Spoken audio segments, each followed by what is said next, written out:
अल्हम्दुलिल्लाहि वकफ़ा वसलामुन अला इबादिहिल्लज़ीना इस्तफ़ा अम्मा बाद। अऊज़ु बिल्लाहि मिनश्शैतानिर्रजीम बिस्मिल्लाहिर्रहमानिर्रहीम वलिल्लाहि अलन्नासि हिज्जुल बैति मन इस्तताअ इलैहि सबीला सदक़ल्लाहुल अज़ीम। वक़ाल नबी सल्लल्लाहु तआला अलैहि वालिहि वसल्लम मन हज्ज वलम यरफुस वलम यफसुक रजअ कयौमिन वलदतहु उम्मुहु औ कमा क़ाल अलैहि सलातु वस्सलाम। नबी करीम सल्लल्लाहु अलैहि वसल्लम की मशहूर हदीस है जिसमें आपने इस्लाम के बुनियादी अरकान को बयान फरमाया।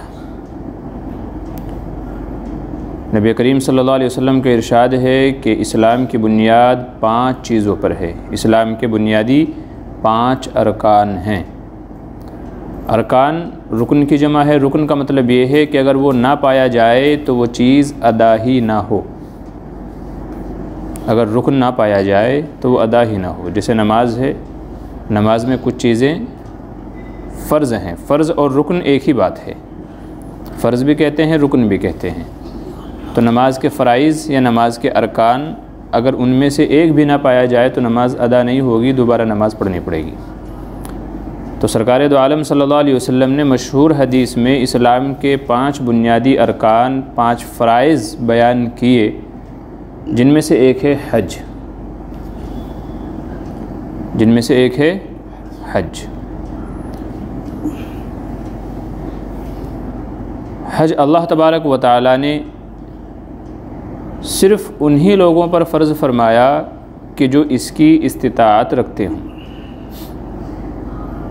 जब नमाज का ज़िक्र आया तो मन इस्तताअ का लफ्ज़ नहीं आया। मन इस्तताअ का मतलब ये है कि जिसके अंदर इसको अदा करने की ताक़त हो। नमाज का ज़िक्र आया, ये लफ्ज़ नहीं आया। रोज़े का ज़िक्र आया तो ये लफ्ज़ नहीं आया। ये लफ्ज़ सिर्फ़ आया है हज के अंदर, मन इस्तताअ इलैहि सबीला, कि हज उन्हीं लोगों पर फ़र्ज़ है कि जो हज करने की ताक़त रखते हों। क्योंकि हज जो अदा होता है उसके लिए एक मख़सूस वक्त है, मख़सूस जगह है। आप नमाज कहीं भी पढ़ सकते हैं, अपने घर में, मस्जिद में, महल्ले में, शहर में, दूसरे शहर जा कर के आप जहाँ चाहें वहाँ नमाज़ पढ़ सकते हैं। आप रोज़ा जहाँ रखना चाहें वहाँ रहते हुए आप रोज़ा रख सकते हैं। उसके लिए कोई ख़ास जगह की ज़रूरत नहीं है, ख़ास वक्त की ज़रूरत नहीं है। आप जब चाहें आप रख सकते हैं। रमज़ान के वो तो फ़र्ज़ हैं, वो तो अलग बात है। लेकिन हज के लिए एक ख़ास जगह पहुँच करके, इसलिए कहते हैं ना कि भाई हज किसे कहते हैं। अगर कोई आपसे पूछे हज किसे कहते हैं तो अगर उसको समझाना हो, हज की तारीफ़ ये है, हज कहते हैं मख़सूस दिनों में मख़सूस जगह पहुंचकर कुछ ख़ास आमाल करने का नाम हज है। जैसे नमाज आप कहते हैं ना भाई आओ नमाज के लिए, नमाज के लिए अब कोई पूछने लगे नमाज किसे कहते हैं, नमाज किसे कहते हैं, तो आप क्या बताएंगे भाई नमाज किसे कहते हैं? 5 वक्त की नमाज़ फ़र्ज़ है, हम जा कर के 4 रकात नमाज़ पढ़ते हैं? नहीं। नमाज की तारीफ़ ये है कि ख़ास वक्त पर एक ख़ास तरीक़े से अल्लाह की इबादत करने का नाम नमाज है। अब फिर आगे वो उसकी तफसील है, उसकी डिटेल्स है। ख़ास वक्त से क्या मुराद है? ज़ोहर की नमाज़ हो गई तो ज़ोहर का वक्त हो गया तो ज़ोहर की नमाज़, असर का वक्त हो गया तो असर की नमाज़। ख़ास तरीके से मुराद क्या है? इस तरीके से कि आदमी अपने घर पे या मस्जिद में हो, इस तरीके से नीयत बांधे, उसमें ये पढ़े, तो वो एक फिर ख़ास तरीक़े की तफसील है। लेकिन अगर आप शॉर्ट अल्फाज में आप एक बेहतर अंदाज़ में अगर किसी को समझाना चाह रहे हैं नमाज किसे कहते हैं, तो उसको समझाने का तरीका ये है कि भाई एक ख़ास वक्त में एक ख़ास तरीके से हमें अल्लाह की इबादत करनी होती है, उसका हम नमाज कहते हैं। तो इसी तरीके से हज की तारीफ़ ये है, कोई बोले भाई हज के लिए जा रहे हैं, हज कहते किसे हैं भाई? आप हज को जा रहे हो, हज कहते किसे हैं? हज का क्या मतलब होता है? तो उसको आप ये समझाएँगे कि ख़ास दिनों में ख़ास जगह पहुँच करके कुछ ख़ास आमाल करने का नाम हज है, उसे कहते हैं हज। अब उसमें आगे तफसील है। ख़ास जगह से मुराद है बैतुल्लाह, जो सऊदी अरब के अंदर है, शहर मक्का के अंदर है। बैतुल्लाह शरीफ है, मिना है, अरफात है, मुज़दलिफ़ा है। ये ख़ास जगह पहुँच करके। ख़ास दिनों से मुराद ये है जो हज के 5 दिन हैं। हज उन्हीं 5 दिनों में होता है, उनसे पहले और उनके बाद में नहीं होता। तो ख़ास जगह पहुँच करके ख़ास दिनों में कुछ ख़ास आमाल, उससे मुराद मिना में ठहरना, अरफात में ठहरना, मुज़दलिफ़ा में ठहरना और तवाफ़ इफ़ाज़ा करना, तवाफ़ ज़ियारत करना, ये सारे आमाल करने का नाम, क़ुरबानी करना, रमी करना, ये ख़ास आमाल करने का नाम हज है। क्योंकि ये आमाल ऐसे हैं बहुत सारे जो उम्रे में नहीं होते हैं। ये हमारा मिजाज क्या है, कहते हैं कि जो चीज़ें बहुत ज़्यादा मशहूर हो जाती है ना, तो उनकी डेफिनेशन में हम लोग नहीं जाते हैं। कोई अगर हमसे पूछने लगे, बाज़ दफ़ा हम बगले झांकने लगते हैं कि यार ये तो कभी सोचा ही नहीं था, इसको कैसे मैं समझाऊँ। एक्सप्लेनेशन हमको कभी कभी नहीं मिलता है कि यार इसको समझाना कैसे, सामने वाले बंदे को क्या बताएं, उसको कैसे समझाएं, उसको नहीं मिलता है। तो इसलिए इस तरह की जो मोटी मोटी जो चीज़ें हैं ज़रूरी हैं, उनको आप ज़रूर अच्छे तरीके से पहचान लें कि यार इसका मतलब क्या होता है, इसका मतलब क्या होता है। हमें पता नहीं होता, बहुत सारे दफ़ा नहीं हमको पता होता है। अब कोई बोले मस्जिद किसे कहते हैं जी, चलो भाई मस्जिद चलते हैं, मस्जिद किसे कहते हैं, हालांकि मशहूर लफ्ज़ है। कभी भी कोई सोचता नहीं यार मस्जिद से मुराद क्या। अगर मैं किसी को समझाने लगूँ, किसी नॉन मुस्लिम को, कि मस्जिद हमारे यहाँ किसे कहते हैं, हम वहीं जाके इबादत क्यों करते हैं। तो इस तरह की ये हमारा नमाज है, हज है, ज़कात है, बहुत सारी चीज़ें हैं, मोटी मोटी चीज़ें, क़ुरबानी है, क्या बोलेंगे हम, किसी को क्या समझाएंगे क़ुरबानी किसे कहते हैं। तो इस तरह की जो बहुत सारी चीज़ें हैं ना, उनकी जो तारीफ़ तफसील आप पहले समझ लें अपने जहन में, क्योंकि बाज़ दफ़ा नहीं तो फिर शर्मिंदगी उठानी पड़ जाती है कि हम मुसलमान हैं और हमें ख़ुद ही पता नहीं है कि इसका क्या मतलब होता है। तो हज में अर्ज़ कर रहा था कि हज में अल्लाह तबारक व तआला ने मन इस्ता की तारीफ़ एक क़ैद लगाई है कि जो इसकी ताकत रखता हो, जबकि ये ना नमाज में है ना रोज़े में है। क्यों? वजह इसकी वही है कि भाई हज को एक ख़ास जगह पहुँच करके ही अंजाम दिया जाता है। इसलिए मन इस्ता की क़ैद लगाई कि जो वहाँ पहुँच करके, जो वहाँ पहुँच सकता हो, और इसी के साथ साथ में जो उन अमाल को अदा भी कर सकता हो। ये नहीं कि भाई हिम्मत जवाब दे गई है, हिम्मत ख़त्म हो गई है, चला नहीं जा रहा है, लेकिन फिर भी बंदा वहाँ पहुँच रहा है, तो वो तो सिवाय ख़ुदकुशी के और कुछ नहीं है। क्योंकि वहाँ अच्छे अच्छे जवान थक जाते हैं और उनकी जो है हिम्मत जवाब दे जाती है। तो एक आदमी ऐसा कि जिससे सही से चला नहीं जा रहा है, या जो बीमारियों का मजमुआ बन गया है, अब वो वहाँ जा कर के सिवाय अपने आप को तकलीफ़ देने के या दूसरों को तकलीफ़ देने के और कुछ नहीं कर पाएगा। इसलिए बाज़ उलमा ने हज के 5 शराइत बयान किए। कितने भाई? 5 शर्तें बयान किए हैं, जिनमें से मुसलमान होना पहली शर्त है, मुसलमान ही करते हैं। अक़लमंद होना, बालिग़ होना, और इसी तरीक़े से साहिब इस्तिताअत का होना, यानी जो वहाँ तक पहुँचने की ताकत रखते हों, और हज के दिनों का होना। ये हज की 5 शर्तें हैं। इन 5 में से अगर एक भी नहीं पाई गई तो हज नहीं अदा होगा आपका।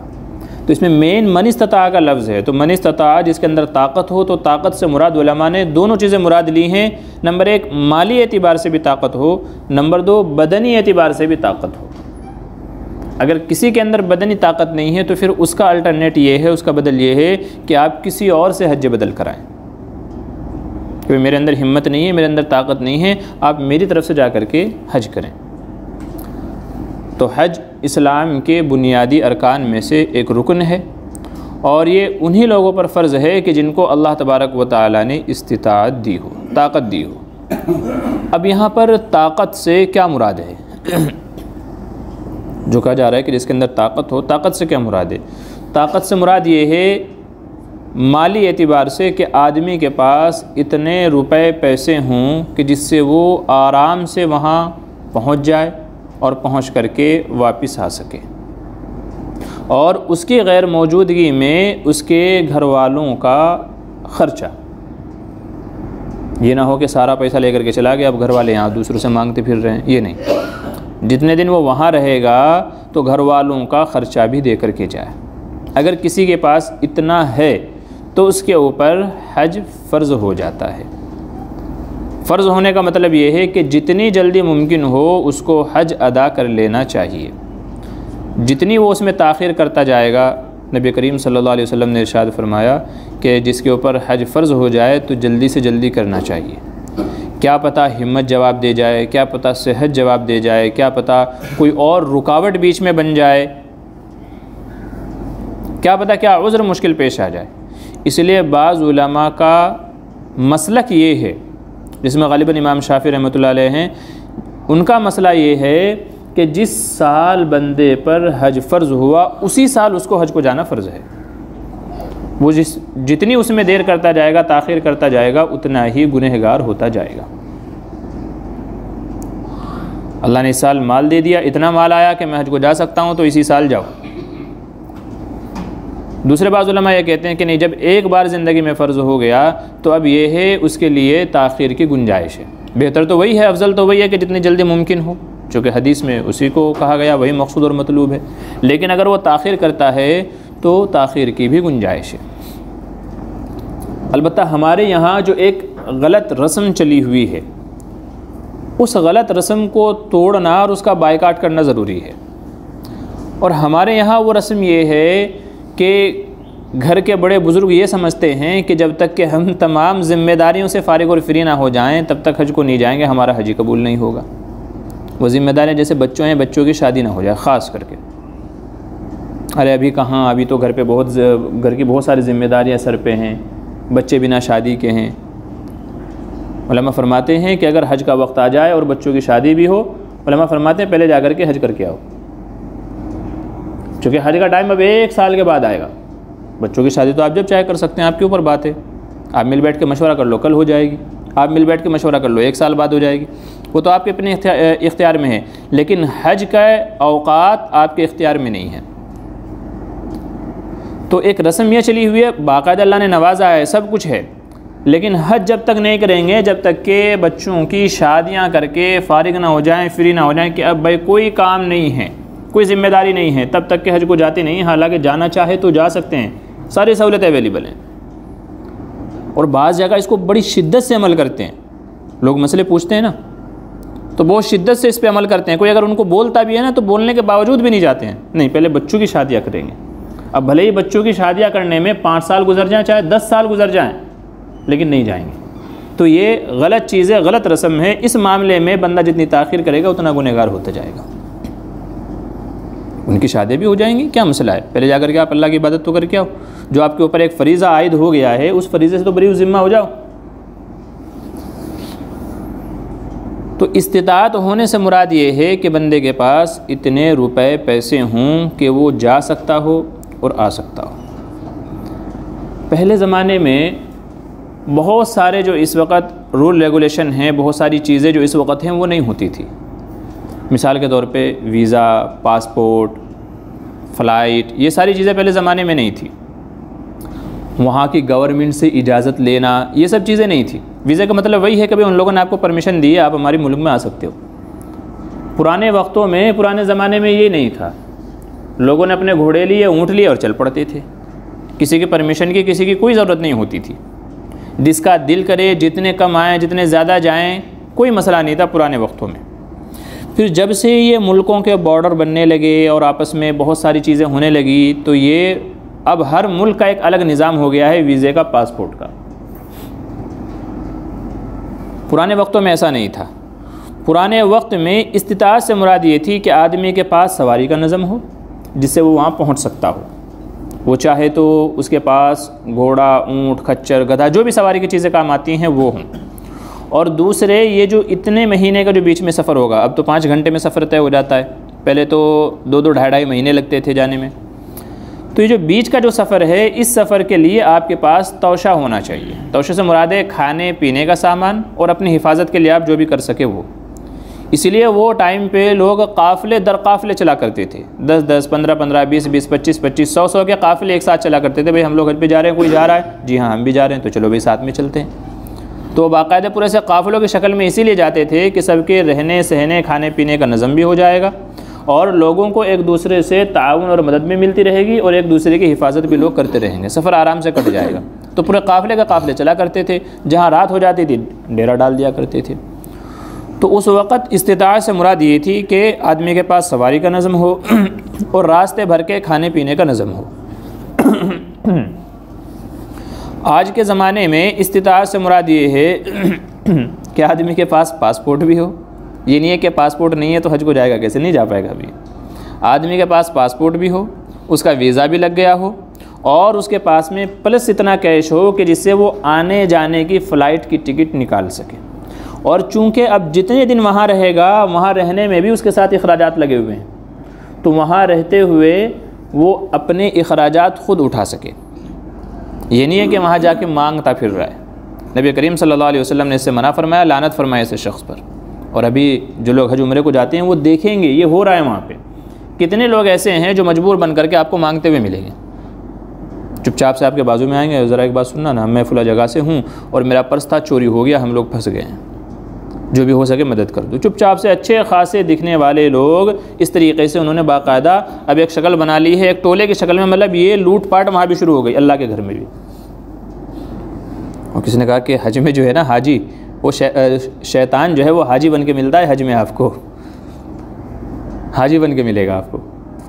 ये सारी चीज़ें हो रही हैं वहाँ पे भी। लोग वो नबी करीम सल्लल्लाहु अलैहि वसल्लम की एक पेशीन गोई थी, एक हदीस थी जिसमें आप सल्लल्लाहु अलैहि वसल्लम ने इरशाद फरमाया कि एक ज़माना ऐसा आएगा कि लोग यहाँ हरम शरीफ का जो सफ़र करेंगे हज उम्रे के लिए, 4 टाइप के लोग होंगे, चारों के मकसद अलग होंगे। जिनमें से फरमाया गरीब गुरबा यहाँ आएंगे मांगने की नीयत से, उलमा आएंगे यहाँ शोहरत की नीयत से, मालदार लोग आएंगे यहाँ बिज़नेस और तिजारत की नीयत से। हो रहा है, जो अपना सामान है, जो अपना वेट है, उसमें यहाँ से कुछ लेकर के जाते हैं वहाँ देते हैं, वहाँ से लेकर के आते हैं यहाँ ला के बेचते हैं, कर रहे हैं लोग। और फरमाया जो सलातीन होंगे, आज के ज़माने में बहुत ज़्यादा मालदार आप कह लो, बादशाहों का दौर तो ख़त्म हो गया है, तो जो बहुत ज़्यादा मालदार हैं वो जाएंगे सिर्फ सैर व तफरीह के लिए कि चले भाई कश्मीर ना जा करके, लंदन पेरिस ना जा करके, चलो उम्रे पे चलते हैं, एक ट्रिप हो जाएगी। ये चारों टाइप हुजूर सल्लल्लाहु अलैहि वसल्लम ने इरशाद फरमाया क़ुर्ब क़यामत में ये लोगों की 4 किस्में होंगी, 4 तरह के लोग यहाँ आएंगे, उन चारों की ये नीयत होंगी, तुम उनसे बचना। और आज ये हो रहा है, आप देख लें, वहाँ जा कर के मांगने वाले वहाँ मांग भी रहे हैं और तिजारत करने वाले तिजारत की नीयत से भी जा रहे हैं, और बहुत सारे ऐसे हैं जो अपना रिया व नाम और शोहरत के लिए भी जा रहे हैं। हालांकि इतनी बड़ी इबादत जिसमें इतनी ज़्यादा मेहनत व मशक्क़त, अगर इसके अंदर रियाकारी, नाम वरी, शोहरत अगर आ जाए तो पूरा सवाब ज़ाय और बर्बाद हो जाएगा। तो बहरहाल इस्तिताअत की बात चल रही थी, तो इस्तिताअत से मुराद आज के ज़माने में ये है कि आदमी के पास वीज़ा हो, उसके पास में पासपोर्ट हो, उसके पास में इतना रुपया पैसा कैश हो कि टिकट निकाल के जा सके, आ सके, जब तक कि वहाँ रहेगा अपने अखराजात ख़ुद उठा सके, और जब तक वो नहीं रहेगा 35 दिन 40 दिन जिसका जैसा पैकेज है, उसके घर वालों के पास में भी अखराजात होने चाहिए। अब आज के ज़माने के एतबार से अगर आप देखें भाई कितना हो सकता है वो, तो मैं ये समझता हूँ, मेरी अपनी थिंकिंग ये है कि कम से कम अगर आज के दौर में किसी के पास 5 लाख रुपए हैं, कम से कम अगर 5 लाख रुपए हैं तो उसे हज का फॉर्म भर देना चाहिए। चूँकि इस साल जो हज का फॉर्म और जो उसका पैकेज निकला है वो ज़्यादा से ज़्यादा 180 का है, कम से कम 3 लाख 5 का है, और ज़्यादा से ज़्यादा 3 लाख 80 का है। ये 3 लाख 80 में उसका हज का पैकेज हो जाएगा, 50,000 ऊपर से अखराजात के पकड़ें, 50,000 उसके घर के खर्चे के पकड़ें। तो अगर किसी के पास 5 लाख हैं, हज कमेटी के ज़रिए से उसको चाहिए कि फ़ॉर्म भर दे, नंबर आ जाए तो चला जाए, नहीं तो अगले साल फ़ॉर्म भरता जाए। और अगर किसी को अल्लाह ने उससे ज़्यादा नवाजा है तो हज कमेटी से जाना चाहे तो हज कमेटी से जा सकता है, नहीं तो फिर ये है कि जो प्राइवेट टूर वाले हैं उनके ज़रिए से भी जितनी जल्दी मुमकिन हो आदमी जा कर के हज करके चलाए। अब इसमें यह है कि जैसे जिस आदमी को सहूलतें चाहिए उस एतबार से वो अपना ले सकता है। बाज़ लोगों ने तो 12-12 लाख का भी पैकेज निकाला हुआ है। लेकिन एक चीज़ और जिसे समझने की ज़रूरत है वो ये है कि अब बहुत सारे लोगों की एक मेंटलिटी ये बन गई है कि जब हम पैसा भर रहे हैं, जब हम पैसा दे रहे हैं तो वो हाँ हमें सारी फैसिलिटी चाहिए। फिर उनका मकसद वो नहीं रह जाता कि यार तू यहाँ इबादत करने के लिए आया है, अल्लाह की इबादत कर, जो अरकान है उनको अदा कर। उससे ज़्यादा ध्यान उसका ये लग जाता है कि मैं जिस होटल में हूँ वो 5 स्टार 7 स्टार है कि नहीं है, रूम सारे सही हैं कि नहीं है, खाना बराबर टाइम पे मिल रहा है कि नहीं मिल रहा है, खाने में ये नहीं है, खाने में वो नहीं है, होटल मुझे दूर क्यों दे दिया है, नज़दीक क्यों दे दिया है। ये सारी चीज़ें उसके दिमाग में चलती रहती हैं और लोग फिर उसमें कंप्लेन करने लग जाते हैं, शिकायतें करने लग जाते हैं। वो ये नहीं देखते यार सबसे बड़ी खुशनसीबी की बात ये है कि अल्लाह ने तुझे कबूल कर लिया, तुझे यहाँ बुला लिया, तू यहाँ पहुँच गया, तेरा मकसद यहाँ पहुँचना था। खाने पीने की कमी तो तेरे मुल्क में भी कोई नहीं है, रहने के लिए घर भी है तेरे पास, सारी चीज़ें हैं, तू जितना चाहे खा पी सकता है, रह सकता है, अपने घर में 7 स्टार में ही रहता है। हर आदमी अगर 7 स्टार है, अल्लाह ने सब चीज़ें उसके फ्रिज में रखी हुई हैं, सब चीज़ें उसके पास वहाँ अवेलेबल है। यहाँ बंदा आता है 15 दिन के लिए, 20 दिन के लिए, 35 दिन के लिए यहाँ बंदा आता है, लेकिन चाहता वो ये है कि मुझे यहाँ कोई तकलीफ़ ना हो। हालांकि हज तकलीफ़ ही का नाम है। आज इतनी सारी सहूलतें हो गई हैं, लेकिन उसके बावजूद हज में बंदे को तकलीफ़ होती ही होती है। अगर वहाँ भी जाके उसको तकलीफ़ नहीं हुई है तो हज हुआ क्या फिर? एक सहाबी ने अर्ज़ किया, या रसूल अल्लाह सल्लल्लाहु अलैहि वसल्लम, मैं बड़ा कमज़ोर भी हूँ और कम हिम्मत भी हूँ। एक तो होता है बंदा कमज़ोर है लेकिन हिम्मत बहुत है, लेकिन एक ये है हिम्मत भी नहीं है और कमज़ोर भी है, लेकिन मेरी ख्वाहिश है मैं जिहाद में जाऊँ, अल्लाह के रास्ते में जाऊँ। आप सल्लल्लाहु अलैहि वसल्लम ने इरशाद फरमाया, मेरी उम्मत के कमज़ोर लोगों का जिहाद हज करना है। अब आयशा रज़ियल्लाहु अन्हा ने अर्ज़ किया, या रसूल अल्लाह सल्लल्लाहु अलैहि वसल्लम, ये मर्द हज़रात हमसे फजीलत ले गए, ये तो अल्लाह के रास्ते में जाते हैं, लड़ाई करते हैं, इनके तो बड़े बड़े अजर व सवाब हैं, हम औरतें क्या करें? आप सल्लल्लाहु अलैहि वसल्लम ने इरशाद फरमाया, मेरी उम्मत के बूढ़े, कमज़ोरों और औरतों का जिहाद हज है। आपको क्या लगता है ये ऐसे फ्री में मिल गया? नहीं, इसे जो जिहाद के मुकाबले में, कंपेयर में जो रखा गया है, हज को जिहाद के कंपैरिजन में जो रखा गया है, वो इसी वजह से रखा गया है कि जितनी मेहनत मशक्क़त जिहाद में बंदे को करनी पड़ती है, आदमी को करनी पड़ती है, वैसी ही मुशक्क़त इस सफ़र में झेलनी पड़ेगी, तब जाकर के बंदे को वो सवाब मिलेगा। अब अगर कोई ये चाहता है कि मुझे ज़रा भी तकलीफ़ ना हो, मेरा हज अदा हो जाए, तो फिर वो उसका सही मानों में हज नहीं हुआ है। जब तक कि वहाँ जाकर के मशक्क़त नहीं झेलेगा, दिल में तड़प पैदा नहीं होगी, लगन पैदा नहीं होगी। हदीस में फरमाया गया, अल्लाह तबारक व तआला यौम अरफा के दिन बंदों पर, फरिश्तों पर फ़ख्र फरमाते हैं, ये देखो मेरे बंदे बिखरे बालों वाले, परागंदा हाल मेरे दरबार में आए हैं, मुझसे गुनाहों की माफ़ी मांग रहे हैं। फरिश्तों गवाह रहो, मैंने सब को माफ़ कर दिया। ये हदीस के अल्फाज हैं, बिखरे बालों वाले। आदमी जब अच्छे से रहता है तो बाल बना के रखता है, संवार के रखता है। आदमी नॉर्मल तरीक़े से रहता है तो अच्छा लाइफ स्टाइल रहता है। हदीस के अल्फाज कह रहे हैं, बिखरे बालों वाले, परागंदा हाल। परागंदा हाल का मतलब ये है उसे अपने कुछ पता नहीं है, कपड़े कैसे हैं, आदमी किस कंडीशन में, किस सिचुएशन में, बस चला जा रहा है। जैसे कोई महीनों सफ़र करके आया हो, थका हारा, जिसे कोई सहूलत ना मिली हो, कोई फैसिलिटी ना मिली हो, उसे कहा गया परागंदा हाल। बुरी सिचुएशन को आप कह सकते हैं परागंदा हाल। अल्लाह ताला फरमा रहे हैं, ये बिखरे बालों वाले, परागंदा हाल, ये आए हैं, मुझसे मांग रहे हैं, मैंने माफ़ कर दिया। तो जो सफ़र, इस हज के सफ़र में जो मेहनत मशक्क़त जो बंदा झेलता है और अल्लाह की रज़ा के लिए झेलता है, उस पे गुनाहों की माफ़ी का ऐलान है। अब अगर आप वहाँ जा कर के भी ये चोचले करें कि जी मैं तो इतने का पैकेज लिया, मुझे तो ये चाहिए, मुझे तो वो चाहिए, ज़रा से बात के लोग कंप्लेन करते हैं। छोटी छोटी सी बात होगी, ये हमारे रूम में जो है ना, ये उसका जो मोबाइल का चार्जिंग लगाने का जो सॉकेट है वो ख़राब है, ये चल नहीं रहा है। इतनी सी बातों के लोग कंप्लेन करते हैं। हालांकि सबसे बड़ी खुशनसीबी, खुशकिस्मती ये है कि आप उस मुतबर्रक मकाम पर पहुंच गए जहां जाने के लिए लोग तड़पते हैं, तमन्ना करते हैं, दुआएं मांगते हैं, दूसरों से अपने लिए दुआओं के लिए कहते हैं। अल्लाह ने आपको मौका दिया, आप उस जगह पहुंच गए, आपको तो शुक्राना पड़ना चाहिए, और जितनी मशक्क़तें तकलीफ़ें आती हैं, खंदा पेशानी से आपको झेलना चाहिए। हज मशक्क़त का नाम है। उलमा फरमाते हैं कि हज माली और बदनी दोनों इबादतें हैं। ज़कात में आपके बदन को कोई मशक्क़त होती है? कोई नहीं होती। आपने जेब से रुपया पैसा निकाला, दे दिया, आपकी ज़कात हो गई, आपकी इबादत हो गई, आपकी इबादत हो गई। हज में दोनों मशक्क़तें हैं, रुपया पैसा भी जा रहा है और आपका बदन भी थक रहा है, तब जाकर के ये सवाब है, तब जाकर के ये सवाब है। उलमा फरमाते हैं कि हज से सगीरा कबीरा हर किस्म के गुनाह माफ़ हो जाते हैं, सब गुनाह माफ़। हज़रत अमर रज़ियल्लाहु अन्हु एक सहाबी हैं, वो कहते हैं जब मैं इस्लाम लेकर के आया तो मैंने रसूलुल्लाह सल्लल्लाहु अलैहि वसल्लम से अर्ज़ किया, या रसूलल्लाह अपना दस्ते मुबारक दीजिए, मैं आपके हाथ पर बैत करना चाहता हूँ। आप सल्लल्लाहु अलैहि वसल्लम ने अपना हाथ बढ़ाया, मगर उन्होंने अपना हाथ खींच लिया। हुज़ूर को बड़ा अजीब लगा, मेरा हाथ आगे बढ़ा करके खुद हाथ पीछे खींच लाए तो बेइज्जती वाली बात है। आपने पूछा अमर क्या हुआ?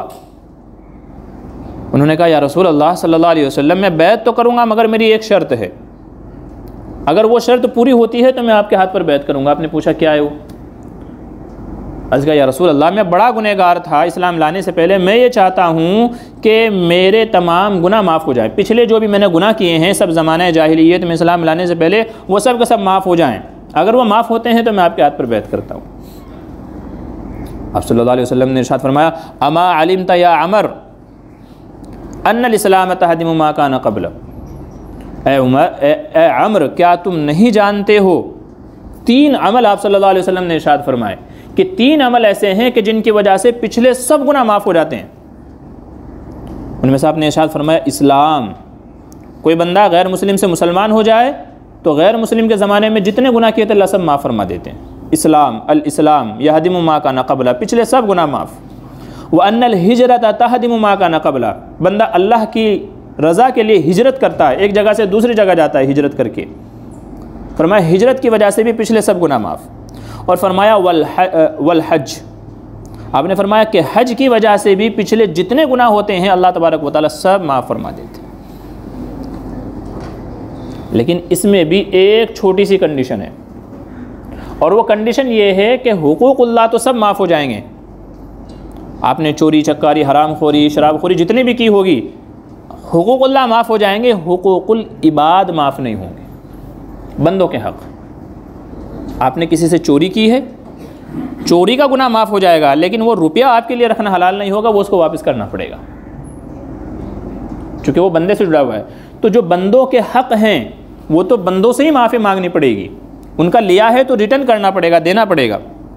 अलबत्ता उसका जो गुनाह था, उलमा फरमाते हैं वो गुनाह अल्लाह तबारक व तआला इन 3 अमल की वजह से, जिसमें फरमाया एक हज है, उसकी वजह से अल्लाह तबारक व तआला वो गुनाह भी माफ़ फरमा देते हैं। इतना बड़ा अजर सवाब है हज का, तो इतना बड़ा जो अजर सवाब आपको मिल रहा है वो आपकी मेहनत, आपकी मशक्क़त, आपकी जिद्दोजहद, आपके इखलास, आपकी नीयत के ऊपर मिल रहा है। सिर्फ आप रुपया पैसा खर्च करके चले गए उस पर नहीं मिल रहा है। तो जो लोग हज के लिए जा रहे हैं वो इस बात का ख़ास ख्याल रखें कि हज में मशक्क़तें, तकलीफ़ें, आज़माइशें आनी ही आनी हैं। भले ही आप महंगे से महंगा पैकेज लेकर के चले जाएं, लेकिन कहीं ना कहीं खिलाफ़ तबा, खिलाफ़ आदत ज़रूर पेश आएगी। उसको खंदा पेशानी से बर्दाश्त करना, उस पर राज़ी रहना, उसे अल्लाह की तरफ से एक आज़माइश समझ करके उसके ऊपर सब्र करना, ये असल में आपका इम्तिहान है। हज का मौसम, हज का ज़माना शुरू हो गया है, हाजी लोग हज के लिए जा रहे हैं और जाने शुरू हो रहे हैं, तो वो मसाइल को सीख करके, हज के फ़ज़ाइल को सीख करके तब जाएं। नहीं तो फिर वही होगा कि 35 दिन के लिए गए थे, 40 दिन के लिए गए थे, बस घूम फिर के आ गए, जो सवाब उससे मिलना चाहिए था वो नहीं मिलेगा। और जो हज के ज़रिए से एक ज़िंदगी का रुख बदलने की जो कोशिश की है इस्लाम ने, क्योंकि हज के ये अरकान ऐसे हैं, बंदे को ऐसी सिचुएशन, ऐसी हालत में रखा जाता है जो उसकी सोच को बदलने में, उसकी लाइफ को बदलने में मुआविन और मददगार होती है। तो अगर आप उस नीयत से वो सब समझ करके अगर आप नहीं जाएंगे, तब आपकी ज़िंदगी में कोई इनकलाब नहीं आएगा, आपकी ज़िंदगी नहीं बदलेगी। हज के फ़ज़ाइल, हज के मसाइल, इनको सीख करके तब जाएं, इखलास नीयत के साथ में जाएं। जो जा रहे हैं अल्लाह तबारक व तआला उनके हज को कबूल फरमाए, और बाकी सब को अल्लाह ताला, हर उम्मती को, हर बंदे को कम से कम एक बार तो ज़रूर अपने घर पे बुलाए, ज़ियारत के लिए बुलाए। तो हज का ये टॉपिक इसीलिए रखा गया है कि इसको समझें। ये इस्लाम के 5 बुनियादी अरकान में से हैं। हमारे यहाँ बहुत सारे लोग ऐसे जिनको अल्लाह ने साहिब इस्तिताअत बनाया है, मगर अब तक उन्होंने हज नहीं किया है। तो अपने हज की तरतीब बनाएं, हज की तरतीब बनाएं, और पहली फ़ुर्सत में जितनी जल्दी मुमकिन हो सके, जैसे भी मुमकिन हो सके, तो वो अपने इस फरीज़े से बरी ज़िम्मा हो जाएँ। इसका ये अजर व सवाब भी देखें आप, कितना बड़ा इसका अजर व सवाब है।